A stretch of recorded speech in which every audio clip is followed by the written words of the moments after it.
अन्नपूर्णास किचनमध्ये आपणा सर्वांचे स्वागत आहे। आज आपण फरसाण्याची लफतवी भाजी बनवणार आहोत।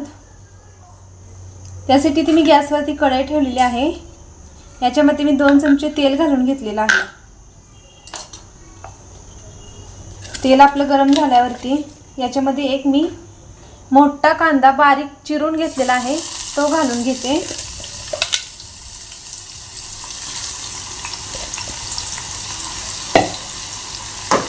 कांदा चांगला सोनेरी कलर येईपर्यंत भाजून घ्यायचा आहे। कांदा आपला चांगला भाजून झालेला आहे।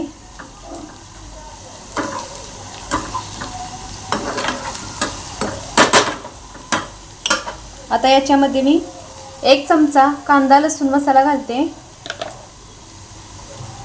अर्धा चमचा मीठ घालून घेते। मीठ थोडं कमीच घालायचं कारण की फरसाण्यामध्ये मीठ असते, त्यामुळे मीठ कमी घालून घ्यायचे। त्याचबरोबर इथे मी सुहानाचा किचन किंग मसाला घेतलेला आहे, तो अर्धा चमचा आहे, ते घालून घेते। आता हे मसाले कांद्यामध्ये एकसारखे असे 5 मिनिट आपण भाजून घेणार आहोत। 5 मिनिटे आपण मसाला कांद्यामध्ये छान असा भाजून घेतलेला आहे। आता आपण याच्यामध्ये एक ग्लास पाणी घालून घेणार आहोत।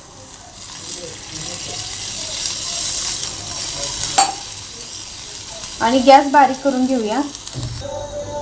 5 मिनिटे झालेले आहेत। छान अशी उकळी आलेली आहे। आता याच्यामध्ये आपण फरसाणा घालून घेऊया।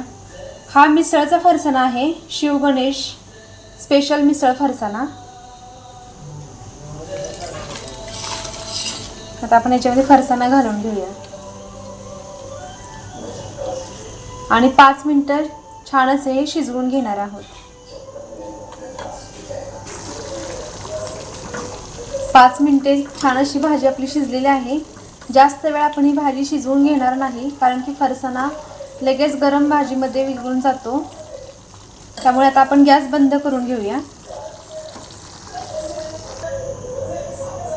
तुम्हाला ही माझी रेसिपी कशी वाटली हे मला कमेंटमध्ये नक्की सांगा। तुम्ही जर माझ्या चॅनलवरती नवीन असाल तर माझ्या चॅनलला अवश्य सबस्क्राईब करा।